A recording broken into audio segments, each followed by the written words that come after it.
Hello and welcome to the Typical Boro podcast. I'm your host, Steve Dixon.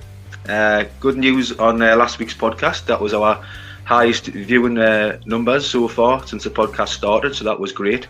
So if you could all please subscribing. If you're listening to other platforms, please rate and review. Right, today I'm going to be Dr. Dixon because I think we're going to have a little bit of therapy. And I've got a couple of therapists on my screen today. The ever-present therapist, Graham Bandy, is here. Afternoon, Graham. Afternoon. You all right? Been better, but yeah, I'm okay. I'm not too bad. Yeah. And I've got Evening Gazette reporter, journalist, the legend that is therapist, Craig Johns. Welcome, Craig. Hello, mate. Thanks very much for having me on. I'm not sure if we need therapy or open heart surgery at the moment, but yeah, yeah. So I don't know where to start because we haven't had exactly a great week, but we'll go back to Sheffield United, which felt like a big game at the time. It always is against Sheffield United away from home, big away following going down there, Chris Wilder effect. Obviously Middlesbrough went down 3-1. Me and Graham were messaging each other during the game, watching. So I'll start with you, Bandy. Sheffield United, there was a couple of changes. Marcus Forss came out and Whittaker came out, and there was two debuts for. Well, it was debut for Iniacho, and Elling Jr. Got his first start. Didn't work out very well on the night for either player, did it, Graham? No, they were both dreadful, to be honest. They looked like they'd won a competition to play.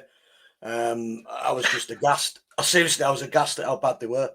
When you come into a new club, you've got to set a marker down straight away and set a good impression and get off to a flyer with the fans. And so far, they've been very, very poor, to be honest. Iniacho in particular, he's just so immobile. Just doesn't look like he wants to run for the ball.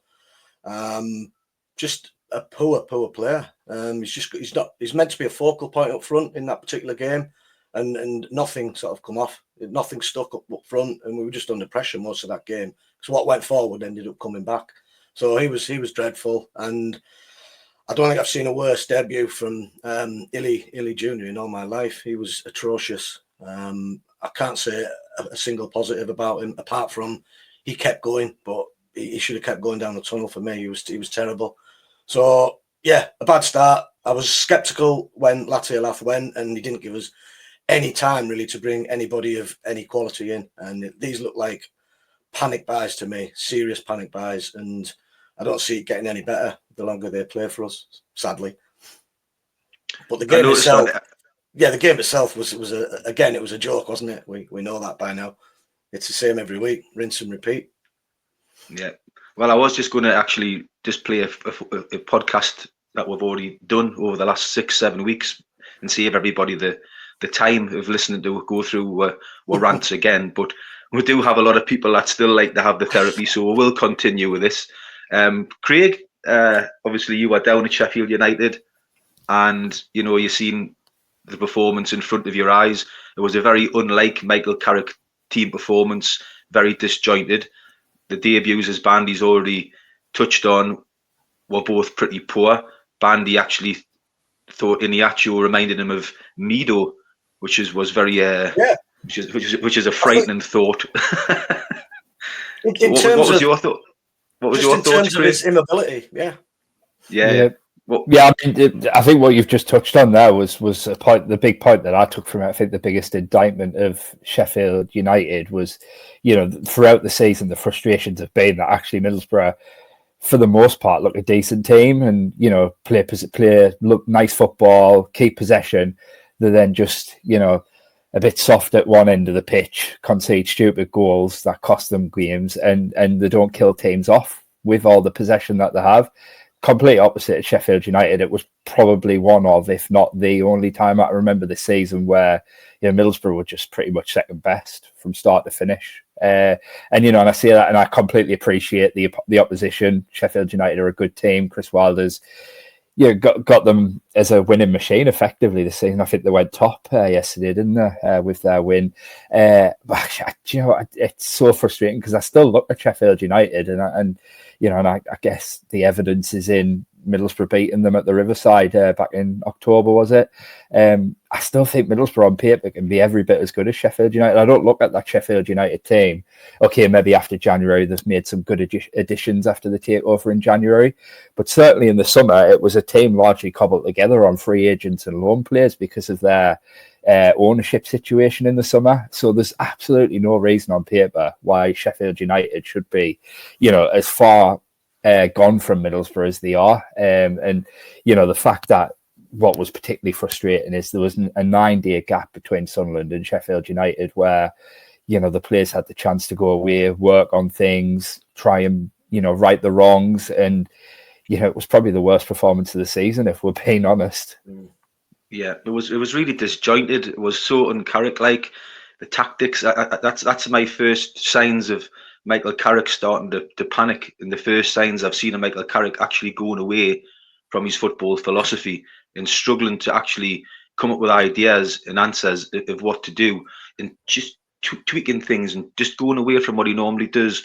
I've noticed over the last few weeks, you might have noticed yourself, Craig, there's a lot more long balls in the game now from Middlesbrough, from the goalkeeper to the front, which is something Carrick used to never do. I appreciate he's trying to find an answer, find a solution, find a change, and we'll go into Watford a bit later on, because obviously he changed it again against Watford, which is another sign that he's really struggling to come up with the answers to move forward. Another talking point at Sheffield United for me, again, was after a really poor display by George Edmondson against Sunderland and the omission of Dale Fry. I was actually expecting to see Dale Fry in the starting lineup at Sheffield United, and to see him on the bench and obviously George Edmondson keep his place again, that doesn't seem to sit right with me, Craig. And then we moved into the Watford game yesterday, which we'll talk about in a bit, and there was no Dale Fry in the squad. He was ill. Do you potentially think there's been a fallout there between Michael Carrick and Dale Fry? No, I know for a fact there hasn't been. But yeah, I mean, he missed yesterday ill. There's nothing that can be done about that. But the decision not to play him, even against Sunderland, is a baffling one. I think, obviously, being at the game, couldn't watch Sky, but they did have Sky Sports on the tellies in the press room as we went back up after the game. So I caught a snippet of Neil Warnock on Sky Sports for the game. Yeah. And I think he'd said something along the lines of Dale Fry's the best defender at the club. And he's right. Carrick pushed hard to sign George Edmondson on a permanent in January, and Boro's recruitment team have backed him in that sense and got him. But to me, he came in initially, realistically, as a fifth choice backup because of injuries, and fair play to Edmondson. He did really, really well initially. And he's, he perhaps earned that permanent deal. I don't know. But even before the recall from Ipswich, his form had took a dive. And some of the balls that he's playing out from the back, as I say, even before the Ipswich recall, just constantly putting Boro under pressure.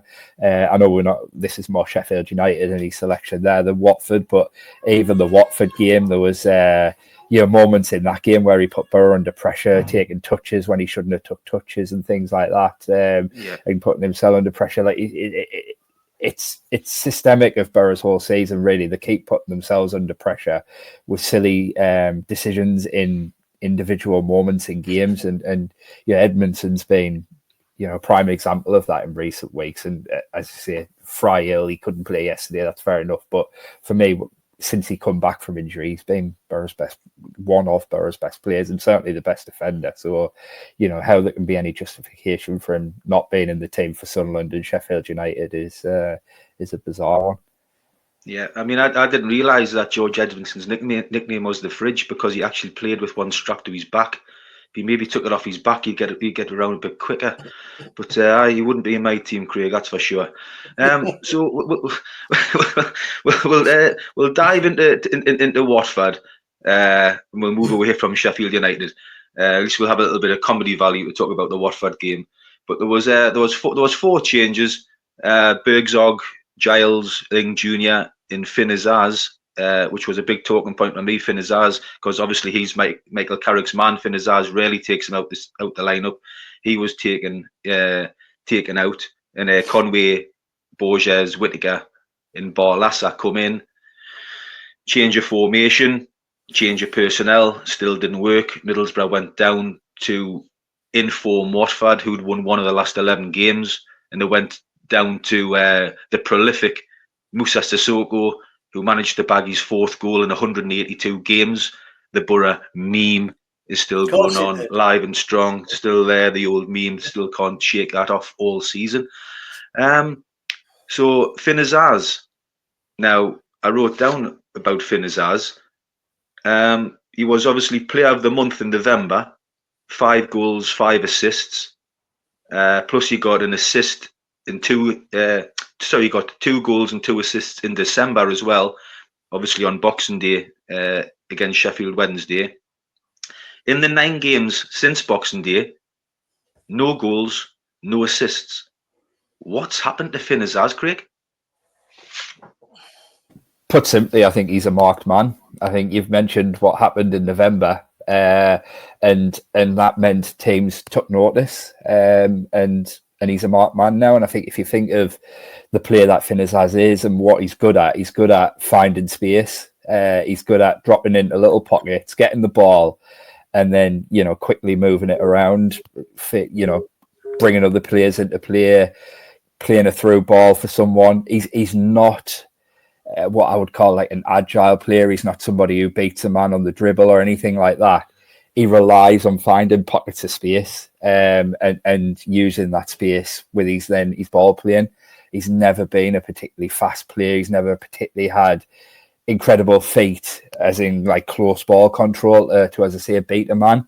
And I think the fact that he had such good form in November means that teams have now identified that he is a threat, and he was such a pivotal link throughout that period for Boro. Whether he was directly involved, I mean, you mentioned his goal involvements, goals and assists in that period, but there was even goals that he wasn't necessarily directly involved in, but the attack maybe started with him. You kind of take that space away from him, you put a man on him, and it negates what he's good at effectively. And yeah, I mean, it wasn't a surprise to me really to see him come out of the team yesterday. When you think we've brought Morgan Whittaker in for £8 million, who obviously played with Finn Azaz so brilliantly at Plymouth, you'd think that Carrick would be wanting them to try and bring that back in the Middlesbrough lineup, and yet, as I say, team news on Saturday, Whittaker comes in, Finn Azaz goes out. You think that would have been part of Michael Carrick's thinking when he brought Whittaker to the club, to link up with Finn Azaz again and bring Middlesbrough some more quality in that area. But again, strange decisions for me by Michael Carrick, the way he thinks, the way he's thinking at the moment. Bandy, just to come to you on the Watford game, team news as well, obviously missing was Delano Bergzog.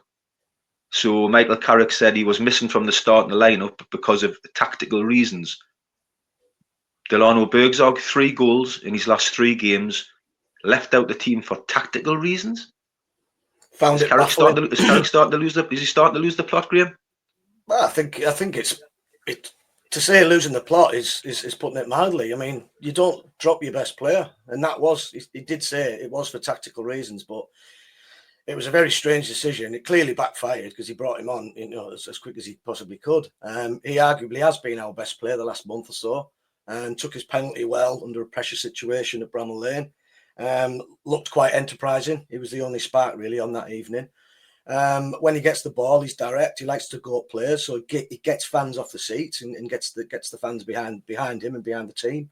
So yeah, to see him not starting was quite deflating. But to see Hayden Hackney in this position on the left side of a 4-man midfield, obviously switched to a 4-4-2 yesterday. That was clear because he played Conway and Inacho up front.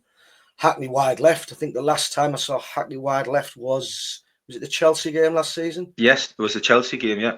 Where he was hung out to dry and we got battered 6-1. So I would never have played him in that position. No way on God's earth should he have been on that left side. He kept drifting in. He had a tendency to come in on his right foot and link up play through the middle of the park. I saw at times Aidan Morris was ushering him away out of his own space, so it clearly didn't work. When Bergzall come on, he was unlucky. He missed a sitter. Should have scored it, shanked it wide, but then he had a good shot on the turn. Keeper made a great save. So at least he tried to get things going in a game which was just a complete damp squib, really. So yeah, baffling and disappointed to see him not starting. You've got to keep playing your players that are in form. That's how you get players seriously peed off by not playing them. So he's got to start him. Really has. Yeah, I can understand totally agree. I could understand Azaz's omission. I think Craig was absolutely spot on. He's a man who's completely marked out of games now. Teams are sort of setting up to stop him playing. That November period was fantastic. Rightly, we called him the Championship Zidane, but he's turned into the invisible man now for the last 10 games, and he needed the championship Zidane to the Championship Invisible Man. That's some come down Bandy. It is a come down, but it's testament to the opposition coaches who see that he's a fine player, technically gifted. He's a beautiful player to watch, but he's no use to us when he's not getting on the ball or he's marked out of games. So we've got to find a formula for him again, get him back in the team, get him linked up with Whittaker.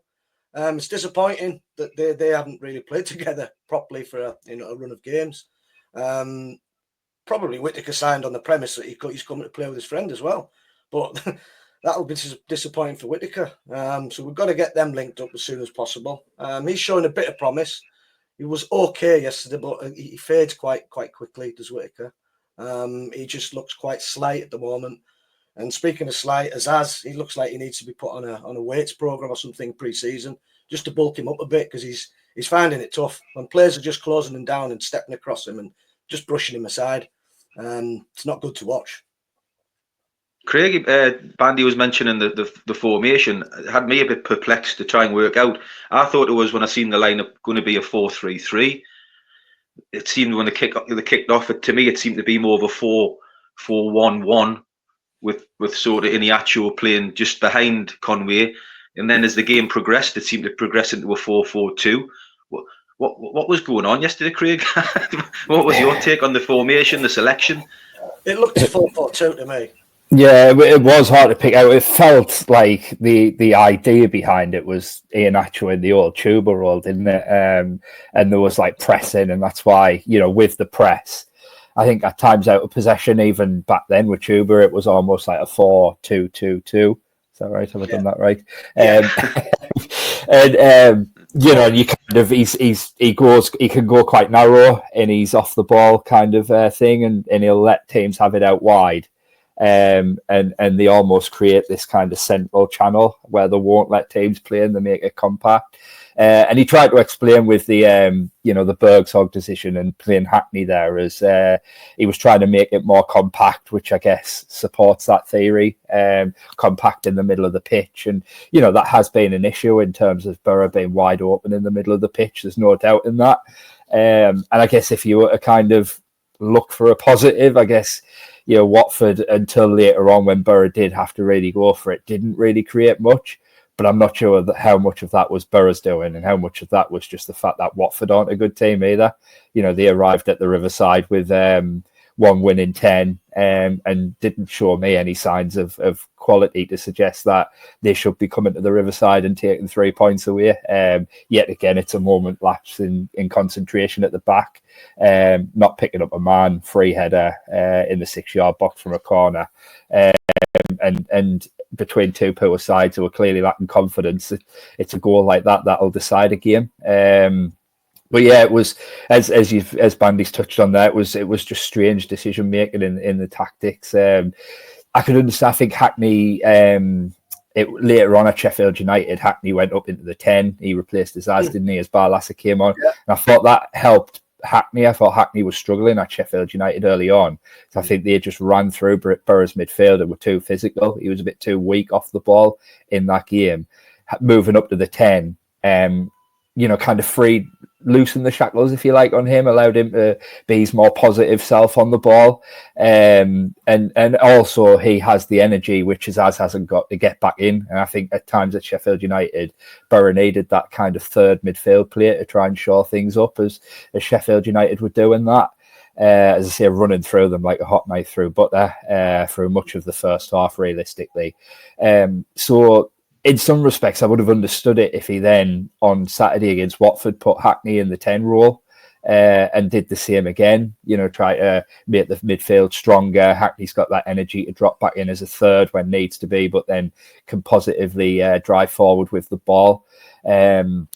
I would have understood that, but putting him in that left-hand role, as we see, I mean, Bergzog is Boro's form player, and he spoke after the match, Carrick, about the fact that everyone's failing it and confidence is low. Well, actually, Bergzog came off the bench and was the only one really who had a bit of spark about him and looked like he might have gotten Boro an equaliser. He looks like a player who is confident, and he should be because he is in good form. And as you say, I think the fact he made that change at half-time, he knows he got that wrong. I've just written in a piece there today, kind of looking at things and next day analysis. The 4 changes that he made and the way he tried to set the team up, it smacked of a manager running out of ideas and desperately trying to find something different. And it's just not happening for him at the moment. Craig, he said after the... Sorry, go on, Graham. Go on. Yeah, Craig, would you agree that Bergzog and Hackney have probably been our best 2 performers over the last 3-4 games? Hackney had a great game against Sunderland. Yeah, he did. Yeah, I thought that was his best game for a while. He's always available. He's trying things. Some things don't come off, which we can accept. But at least he's willing to receive and try and drive the team forward. So I just thought that was pure carnage what Carrick did yesterday by basically removing our 2 best performers, in my opinion, over the last couple of weeks into alien positions. Yeah. I mean, I can understand that. Definitely Bergzog. I think Bergzog's been really good, really positive for a number of weeks now. And, I said at the time that was a big call. That looked a strange one. Before the game even kicked off, I wrote that in the blog. And with Hackney, as I say, I think he struggled first half at Sheffield United. I think they all did realistically, but nobody got a kick. Not exactly. Yeah, completely overrun. And as I say, there were times in kind of 50-50s where he was just a bit too weak. But definitely, he's. I think since Aidan Morris came back into the team, it's allowed Hayden Hackney to do what he does best, which, as we see, is get on the ball, drive forward, and centrally. Yeah. Yeah, well, exactly. Yeah, not everything's going to come off for him, as you say, but he does try things. And the team that Boro have been this season, often too predictable in attack, often struggling to break teams down. Hackney does have that pass in him. If there are willing runners, Hackney's got that, through ball in him to cut open a defence. But they're a team that look bereft of confidence and ideas, Craig, and for a team that's challenging or wanting to challenge for promotion, I said on I think it was last week's podcast, we've only come from behind this season once to come back and win a game, which was Oxford away. So they don't really seem to have a lot of fight in them, a lot of belief. And teams now are coming to Middlesbrough and knowing that if they can take the lead, they're not going to lose the game. The worst that's going to happen is they're going to get a draw. And teams aren't coming and having to do very much, in my opinion, to beat Middlesbrough now. And that was what happened against Watford, and you think we've given away a corner, haven't defended it properly, it's a free header, we'll lose 1-0, and we can't come back into these games. We can't find a way to get back into these games once we go a goal down. Even Sunderland, when it was a flip, where we got in front and we had a little bit of confidence, we had a good spell against Sunderland. Once Sunderland got a foothold in the game, you could see Middlesbrough's confidence just disappear. It's happening all too often. I mean, that's 3 wins in 15 games in all competition. It's 6 defeats in 7. You're talking relegation form. And Michael Carrick sounding more and more like a man that doesn't know what he's doing. Just looking at against Sheffield United, at Bramall Lane, he comes out with, it's not nice, but it makes you stronger. It makes me better in terms of digging a little deeper, finding answers to improve myself. For sure, we need to improve as a group, but I'm really convinced that we will. Then, yesterday, there's no sugarcoating it. We're in a tough spot. You could smell and feel it around today. I feel for the boys because their attitude is top class. In sport, when you're winning, everything's great. When you're not winning, there's disappointment. But what's important to me is what happens next. We just have to face up to it and come out fighting. Well, with the greatest of respect, Michael, I don't see any fight in any of the players. I don't see any fight in you. I don't see any emotion in you. Your press conferences are absolute drivel before and after games, absolute snooze fest. What he's saying there about fight, Craig, is what all Middlesbrough fans want him to do. Come out fighting, talking, showing some emotion, both on the touchline. And if he can't do it, there should be somebody else alongside him doing it, because the players are just going through the motions. You look at some of the, key players this season. Luke Ayling, shadow of the player he was last season. He looks shot. Edmondson this season has been absolutely diabolical. You can go through the players. Is it Riley McGree? What's he doing? Where is he? What's he all about? Is he just waiting to play for Australia? What is Riley McGree actually doing? Dan Barlasser, woeful. You go through the squad now and the players in this squad that was supposedly going to be pushing for the top 4 and doing X, Y, and Z. It suddenly looks very, very ordinary to me. And you look at the loss of Ben Doak and Latia Lat, and you now think, where would Middlesbrough actually be if we didn't have Ben Doak for that spell in the season, which ignited with up to the sort of playoff spots a bit? If we hadn't had Ben Doak, where would we actually be? There's huge problems, I think, at the football club, Craig, behind the scenes, both in the coaching side of it. Is Aaron Danks been a big loss? Because that was another strange thing for me behind the scenes. You've lost a coach who's highly respected from Aston Villa, who had good links within the English game, getting good players to Middlesbrough Football Club to come and play for in the past. And we've replaced him with Michael Carrick's brother from Newcastle's academy, who's never played professional football in his life. That's a huge downgrade, surely, behind the scenes on the coaching staff, the coaching setup. And it's just, there's something not right to me, Craig. I don't know what you think in terms of, what's the future holding for Michael Carrick in terms of, how long does Steve Gibson leave it? Do we write this season off and just write it off and say, listen, we'll give Michael Carrick till the end of the season, and then we'll start afresh with Michael Carrick and a new squad again next season? Do we leave it till the end of the season and remove him from the football club because he's not producing? Or does Steve Gibson do what lots of managers do, which is press the button now and say, we've still got a chance, if we can get a manager through the door now, with this squad, with these players, that have got a chance of still getting into that top 6. You've seen it happen before, where a manager's come through the door. Look at David Moyes at Everton, for example, the impact he's had straight away.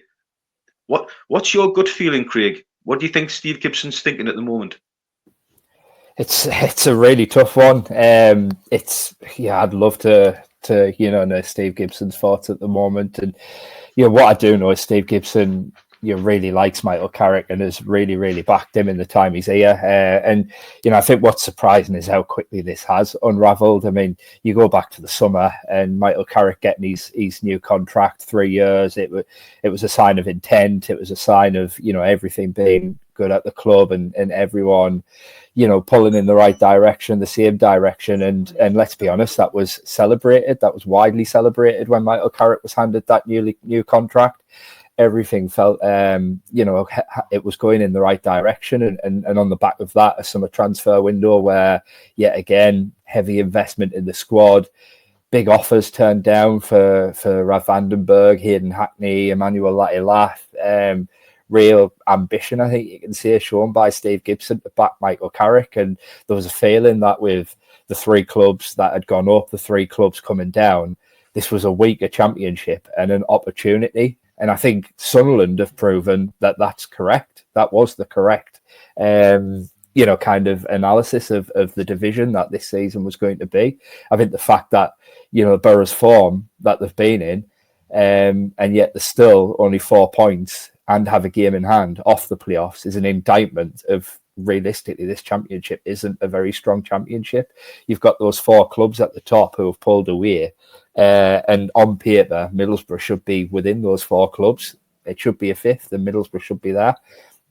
Football isn't played on paper, and I think, unfortunately, they've got to January, and I've wrote this in the analysis that I alluded to earlier. I think when you get to January, had they been one of those 4 clubs, or had Middlesbrough made it 5 clubs all battling for top 2, I think there would have been a lot more consideration as to whether they sell Emmanuel Latilaf at that point. If top 2 and automatic promotion is still realistic, I doubt they sell Emmanuel Latilaf at that moment, and I doubt Emmanuel Latilaf is, or his agent is actively looking to leave, as they quite clearly were. Unfortunately, that wasn't what transpired. Inconsistency and the same problems again and again and again meant that Middlesbrough got to January, and realistically, even at the start of January, we're looking at fighting for 2 remaining playoff places, and already by that point, and certainly now, it was getting very congested. Teams like Coventry, QPR were starting to really hit form and really congest that table, and I think ultimately Boro then kind of had to make a decision of that's a club record fee, that's a huge amount of money in a difficult financial climate. We can't afford to turn that down, but still, as you say, backed him, brought good players in. Morgan Whittaker's paid £6 million for him, one of the Championship's best last season. I think he got 20 goals in there at Plymouth. Brought in replacements. Hillen Jr. was a regular. I know Bandy's corrected what he said about his start at Boro. It's not looked good, but he was playing regularly for Juventus last season. He was scoring a goal against Dortmund 2 weeks ago in the Champions League for Bologna. On paper, that should be a good signing. Iheanacho hasn't looked great. He was scoring goals, getting double figures for Leicester in the Premier League a couple of years ago. On paper, should be a good signing. Ryan Giles, Michael Carrick was desperate to bring Ryan Giles back to the club. He has been since he left. The club backed him and brought him in. The January transfer window, it's probably going to work out where I think the lesson to be learned from it is that you can't afford to be as busy as Boro have been, particularly when your season's in such jeopardy as it is. I think too many changes to the squad. We've seen time and time again how long it can take for players to gel when there's that many changes, and I think doing that mid-season in particular is going to end up being very impactful. You mentioned, Dicko, that they're very disjointed recently, and I think that's correct, and I think you're seeing the impact of so many new faces in one team at one particular time.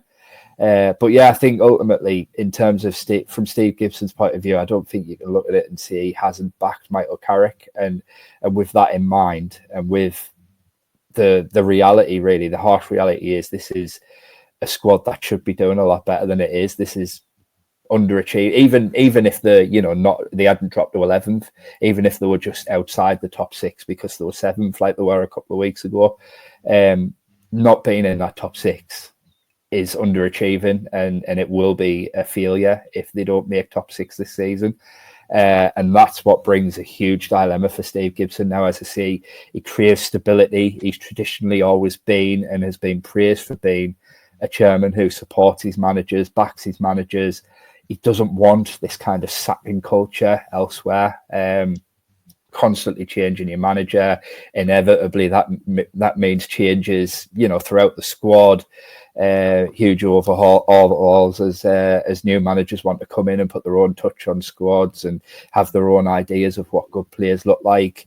The way most clubs work now with the directors of football, etc., Kieran Scott, head of football at Boro, there's a growing understanding there in terms of what Carrick wants and what type of players he likes, and they want that continuation that can be a real strength when it's done right. But I think realistically, you look at it now, it's 3 wins in 15, absolutely no signs against Watford, as we've touched upon, that something will change. And as I say, it's still only 4 points. Boro have a game in hand. That dilemma for Steve Gibson is, do we leave it? Do we trust Carrick will turn it around? He's turned it around in the past. I think we said off air before we started recording, this time last season, I remember roughly about this time being at Stoke, getting beat at Stoke, and we were having serious conversations. I think we even might have asked Michael Carrick after that game, are you going to be dragged into a relegation battle? I think it was the very next game, if not one or two after, where they got that win against Norwich, a red card that probably shouldn't have been a red card. It completely turned the season. It wasn't enough then, but Boro weren't in the position that they're in now in terms of being only 4 points off the playoffs. So they're still well within that. The dilemma is, do you trust that Michael Carrick can once again turn it around? Or do you look at this and think, if we leave it any longer, we've got Bristol City and Stoke away, 2 grounds where Boro rarely get results. If we don't get results in those 2 games, is it already too late then? What will it be? 12 games left after those 2 games. Yeah. Your game in hand will have gone. That game in hand is against Stoke. You're potentially 7 points off the playoffs. Is it already too late then with 12 games to go? And as I say, if you let it get to that point and it does become too late, there's no other way of looking at it other than it will be a huge failure of this group of players to not make the top 6 this season. Yeah, Bandy, a lot of what Craig says is tremendous and makes a lot of sense to me. Regarding the question that I said to Craig regarding Steve Gibson sticking or twisting, where's your head at now if you were Steve Gibson, and in terms of there is managers out there that can come in and do a job? You've got Steve Cooper, who done such a great job at Nottingham Forest. You've got Rob Edwards, who Steve Gibson had on his short list. I think it was between Rob Edwards and Michael Carrick is who was to go to get the Middlesbrough job. He's available. Would you be thinking that if you're Steve Gibson, that could bring in one of these managers with so many games to go to get one on a run to project into the playoffs? Is that worth the gamble, or do you stick with Michael Carrick? Because I was just looking, Craig, you mentioned obviously you've got the Bristol City and Stoke games coming up on Friday and the 25th of February against Stoke. But Bandy, if you're thinking about bringing in a new manager, or you've got a name in mind who's willing to come, if you look at Middlesbrough's fixtures in March, you've got Derby at home, who are 22nd in the league, Swansea away, who are 17th, QPR, who are at home, who are 13th. You've got rock bottom Luton Town away, and then you've got Oxford at home, who are 16th. So if you're looking to bring in a new manager, now would probably be a pretty good time to do it. It would be a very good time to do it. Them fixtures are very favourable. Would I trust Carrick to get maximum points in them fixtures with the way we're playing at the moment and the way we're defending, which is key for me? The way we're defending is integral to this demise this season. It's so bad. I would probably trust another manager to get more out of these players. Absolutely. I think personally, Carrick's shot his bolt here now. I really do. I felt it was the end after Sheffield United. Yesterday it was morgue-like, to be honest. People were just turning up without any hope or expectancy. I felt that in the crowd. Carrick said, he even mentioned himself, he could smell it. Well, we've been smelling it a lot quicker than he has this season. We've seen these deficiencies. We're pointing it out every single week on podcasts, social media, whatever you want to call it, Twitter. And he seems to be the only one that hasn't really noticed this. And it's all quite lackadaisical and apathetic. We'll have to work a bit harder. We'll get back on the training ground. We'll iron these deficiencies out. It's not happening. Correct me if I'm wrong, Craig. It was you that asked him post-transfer window regarding the defensive situation. Do we need more bodies in defence? And his quote was, "Nah, we'll be all right." Was that right? Yeah, it was before the end of the transfer window. It was the pre-Sunderland one, and Matt Clark had obviously just left. That was disappointing. Well, losing Clark, and will you replace Matt Clark? Yeah, and he said, "No, we'll be all right." And I've got to say on that point, we spoke to people behind the scenes, and by all accounts, there were options there, both for right back. Where, to be honest, I understand that decision because I think Anthony Dijkstale's had a good season, and I think again you go back to the, how disjointed it's already looking, and that would have been another change in terms of Dijkstale leaving and a new right back coming in needing to settle. So I get that one, but yeah, you've let Matt Clark go and not replaced him, and I get Michael Carrick didn't ever really fancy Matt Clark. He doesn't play Michael Carrick's way in that sense. So if you want to let him go, let him play. He was becoming, unsettled, unhappy with his playing time. Fair enough. But I think Michael Carrick's big thing going into any transfer window is we come out stronger. And in that respect, you've imbalanced the team in wanting to bring Ryan Giles in, and we know what Ryan Giles can do from an attacking point of view. But against Sunderland and Sheffield United, you saw the other side of Ryan Giles' game and what that means. And you've ultimately, weakened the defence in bodies more than anything, because, you're 1 or 2 injuries away from having a real problem. Yeah. Graham, just touching on Kieran Scott there as well earlier on with the January transfer window. I know you were wanting to air your views a little bit on Kieran Scott. Craig was mentioning earlier the transfer window, how many players have come in and how many players have left. Well, from what I can see, there was 8 come in and there was 9 left. So that's a 17-player swing in January, which is, to be honest, is ridiculous in my opinion.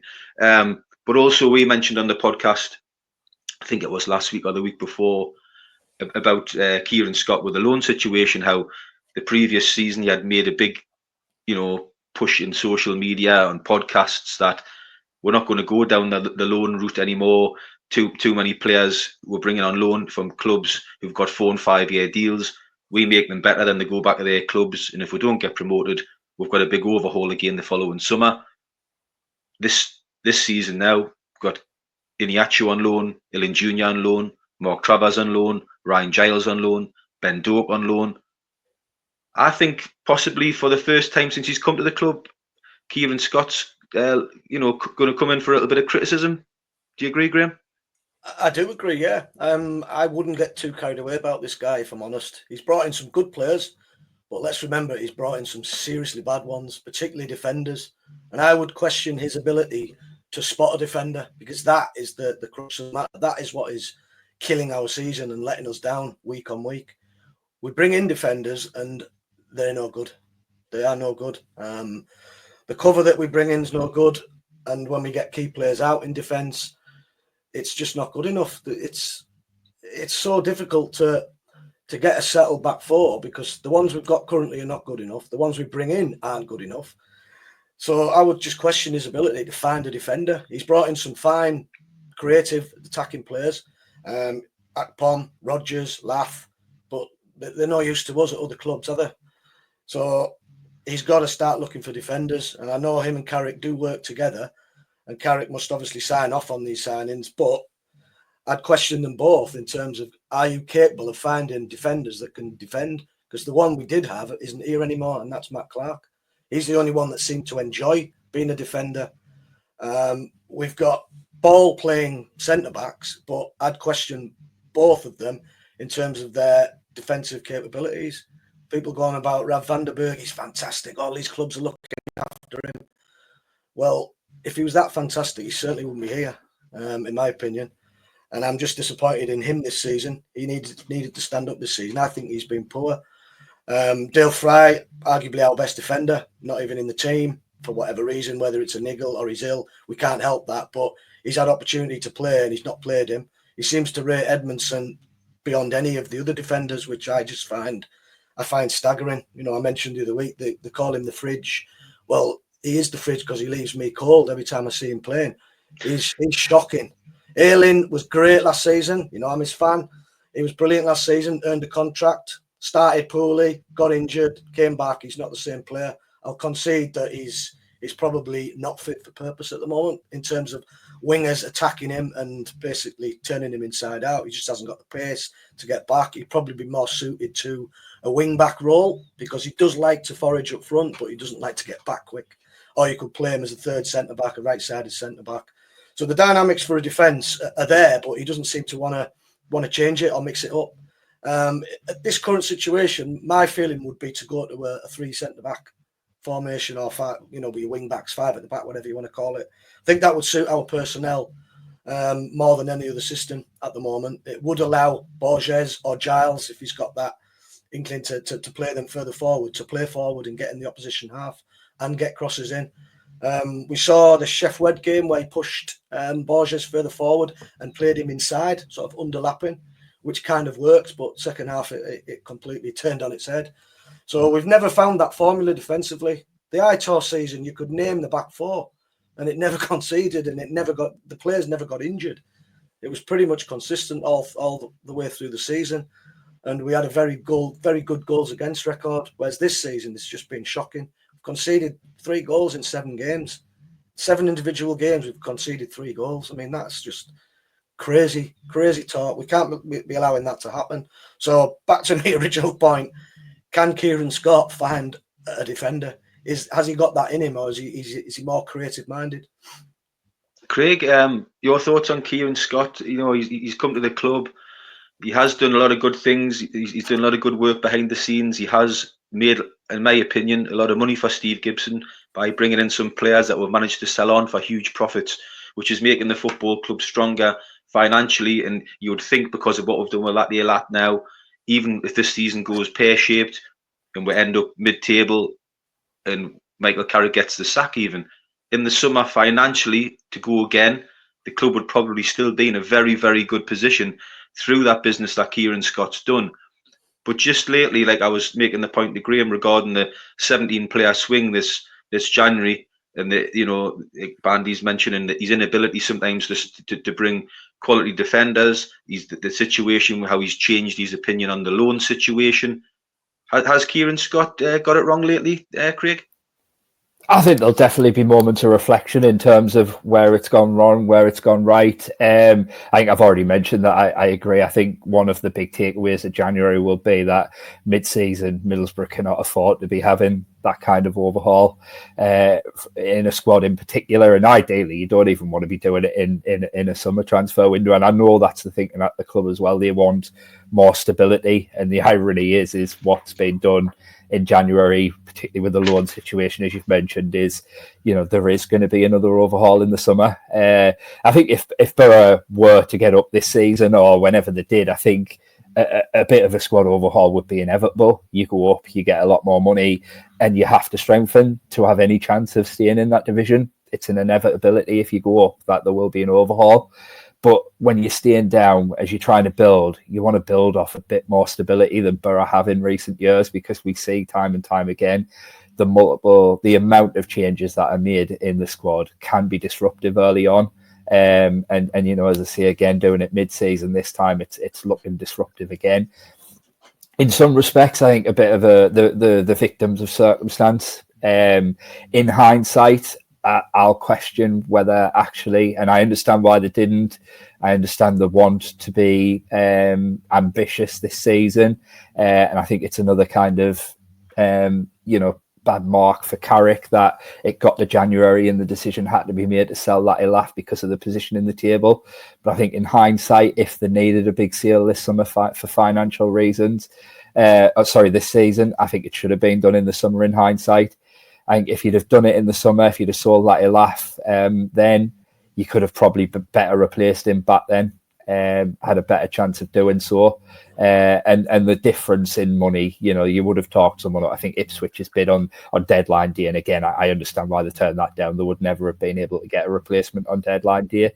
But if they'd have done it earlier in the summer, clubs were interested, clubs were inquiring. They could have talked them up and still got 20 million for Latilaf in the summer. In hindsight, I think that's the time. And it is the model, it is the way Boro have to go, as you say, Dicko. It earns the club money, and the idea behind that, like Brentford did, like Brighton have done, you sell, you improve your finances, you stay well within PSR, and that enables you to sign better players. Because the reality is, in the Championship, you're competing with at least 3 clubs a year who are getting parachute payments. I think 4 clubs this year, because obviously Leeds are still getting parachute payments. And, in the Championship, that's ridiculous. Parachute payments, I think, are earning clubs somewhere between 30 and 40 million a year, which then when you factor in PSR, it just enables them to have bigger squads, pay bigger wages, pay bigger transfer fees, which naturally means, as long as you're doing it right, you've got a better caliber of player coming to your club. You can compete for better caliber of players. So for clubs like Middlesbrough who don't have parachute payments, you need to have this model of bringing in money from selling players, and that enables you over time to be in a better financial position, to be able to be able to then compete with the same kind of players, be able to, we've mentioned Morgan Whittaker signed for 6 million in January. Burnley were also in for him. They've got parachute payments. If Boro don't make the sales, they can't compete to sign players like that. They go to parachute payment clubs, and parachute payment clubs get stronger and the gulf gets bigger.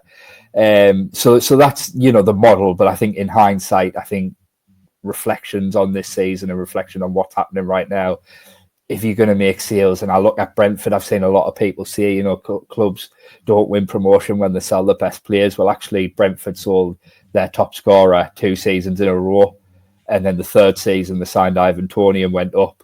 But the difference is they sold Ollie Watkins, and who was it before him or after him? I can't remember now. But they sold their two strikers 2 seasons in a row, and other players around them as well, and ended up going up. But they did all of those sales in the summer.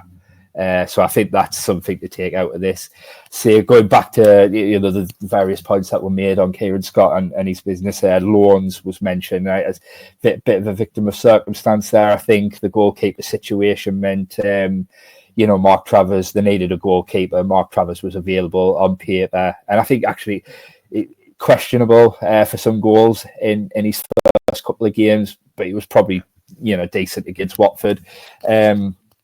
Should he command his box better for the Watford goal? I don't know. I'm always, from a set piece, Dicko, you're the goalkeeping expert, from a set piece that comes into the 6-yard box. I originally thought he should have come and taken that, actually, but when I've seen it again and the replay, I think it was just far enough out that the Middlesbrough defenders had to attack the ball and deal with it. So I agree, he has made mistakes. Sheffield United, prime example. I thought he was poor on the 1st and 3rd goal, but he has.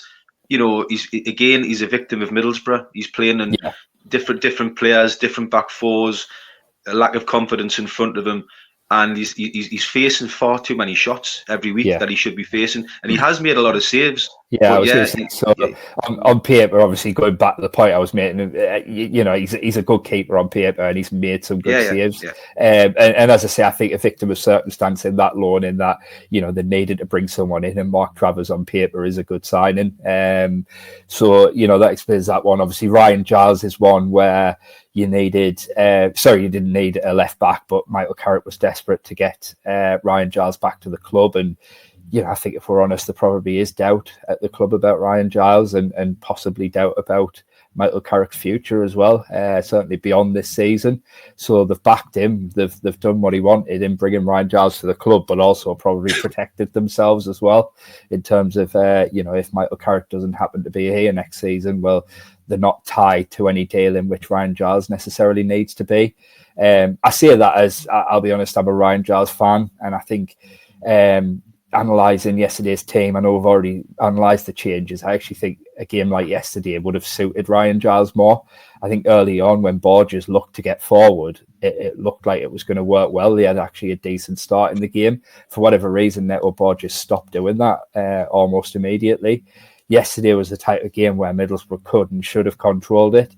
In a game like Sheffield United, where they just didn't have any control whatsoever, that's when you see Ryan Giles' weaknesses, because you can't highlight his strengths if you can't get him on the ball in the right areas. Yesterday was the opportunity to get Ryan Giles on the ball in the right areas, and mentioned trying to play Iheanacho in the Tuba role. Well, what did Tuba always have when the ball did go to him? He had Ryan Giles to hit on the left wing every time. He span off, got in the box, and got on the end of crosses. But Boro didn't have that kind of outlet at all any time yesterday on the left. So I think with that Ryan Giles loan, there's a bit of kind of long-term protection there in terms of giving Carrick what he wants, but not necessarily tying themselves to anything. I think probably the same with Iheanacho as well. I think on paper, as I say, he's got pedigree, he's got championship experience, he's got a lot of Premier League games and goals under his belt. They needed a Latif replacement, and Iheanacho was what they decided was the right option. And I know we can obviously debate on whether that ends up being right or wrong. And I think one thing that's important to note with any January signing is that they've played 2 or 3 games so far, and we've seen a lot of times where players have come good after an initial poor start. So I don't think anyone should be written off yet. But equally, I completely understand the frustration, and it goes back to not making so many changes to the squad mid-season because Boro haven't got time to let these players settle. They need them to hit the ground running, and unfortunately, it's not looking like that's going to be the case. So yeah, I can understand Iheanacho. I think he's on a huge wage at Sevilla. I heard over 50 grand a week he's on at Sevilla, and there's no way Middlesbrough were going to pay that, or even close to that. And by all accounts, they're paying a small fraction of that. But that was only ever going to be likely if they did that on loan. He was not going to come permanently and take that bigger wage cut. So that's why that one was a loan. And Dork. I think where Kieran Scott has always said he will use the loan window is when there are sometimes Premier League players who need to drop down to the Championship for game time, and they can prove a class above and can be the difference. And I don't think there'd be anyone watching Middlesbrough this season who would dispute that actually Ben Doak was a good use of the loan market. They've massively missed him, and he is a big difference the way he runs at teams, his direct nature. That stretches teams, it gives them something extra to fear. And at the moment, that's a big problem, is without Dork, there's not much there that an opposition team would fear for me. Certainly not on current form. So I think, you'd argue Dork is the way Boro should use the loan market if they're going to use it. And their feeling was that Illan Jr. would be a similar kind of signing. They didn't think he should be available to a Championship club. He was, and they've gone for it. And I think the difficulty with Illan Jr., his first two games have been poor. I think Bandy hit the nail on the head. It's one of the worst Boro debuts you're likely to ever see at Sheffield United. And he was a bit brighter, I guess, if you were trying to look for positives against Watford, but still nothing came off. The intent that's was there, that's the other thing as well. That's the other thing with Illan Jr. against Watford. He's played nearly his whole career on the left-hand side, and we'll put him on the right. Yeah. He's a player that plays on the left. Again, it's a square peg in a round hole. Yeah. Again, you've got to look at the manager for that. Just so you don't do your head in, Craig. The player you were thinking about from Brentford that you couldn't think of was Neil Maupay. He was the other player. He was the other player that they sold for big money, along with Ollie Watkins and Ivan Toney.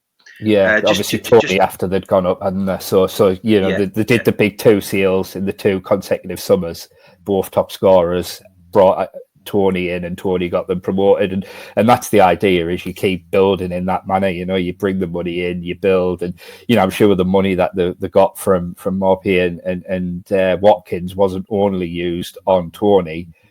It would have been spread around the squad, and that have strengthened the squad as a whole to make them promotion candidates and get them up in the end. But as I say, on the loans, I think Illan Jr. was another one they expected to be like Dork in terms of just too good an opportunity to turn down to get a difference maker. But unfortunately, at the moment, he doesn't look like he's going to be that player.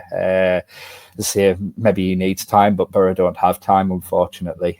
And sorry, I realise this is a really long-winded answer, but to touch on Bandy's point on Kieran Scott and defenders as well, I think again Kieran Scott signing plays for Michael Carrick ultimately, and I think one thing that Michael Carrick's system has always done is expose Middlesbrough defensively. When it comes off from an attacking point of view, it looks excellent, and when it's free flowing like it was throughout November, it's really fun, and it can absolutely be devastating in terms of breaking teams down and scoring a lot of goals. But it does expose you defensively. It's a lot of committing to attack, and Middlesbrough can be so open. On the transition, on the counter, that can be so open to that. And I think you could be one of the best defenders in the world, but ultimately, if you're part of a defence that has been overrun, like Middlesbrough are so often, and are so wide open, as a system, you're gonna struggle. It's realistic, and ultimately, Kieran Scott is signing players who Michael Carrick wants, and players who'll suit the way Michael Carrick wants to play. So I think in terms of the signing defenders and looking at the defenders he's signing what Michael Carrick wants ultimately, and it's then up to Michael Carrick to find the best shape and the best approach to get the best out of what's at his disposal. And at the moment, you've got to see he's not achieving that. Yeah. Well, listen, guys, that's just about all we've got time for again. It's going to be a big few days coming up for Middlesbrough Football Club. Obviously, the season ticket pitch will be coming out shortly. They couldn't really have picked the worst time to try and sell the old season tickets. So, you know, it sounds and it looks like they're probably going to be frozen, which would be a real sensible thing to do, I would think, under the current circumstances. We've got Bristol City, you know, who are a bit of a bogey team. I think it's bogey team. Is it 96 or 97, Bandy? Bristol bogey team, isn't it? So we've got them coming up on the Friday night. So will Michael Carrick be in charge on Friday night? Who knows? We'll find out. Who knows what's going to happen tomorrow, Monday morning? We don't know, Boro fans. But we'll wait and see. But let's hope, you know, we can turn the season around. Let's hope the playoffs are still on. Let's hope if you're still in charge, Michael Carrick can find the answers and get some of these underperforming players up to scratch. And we'll catch you again soon. So remember, Boro fans, don't say a typical Boro. Watch it, listen to it, and we'll see you again soon. Cheers. Up the Boro. Up the Boro.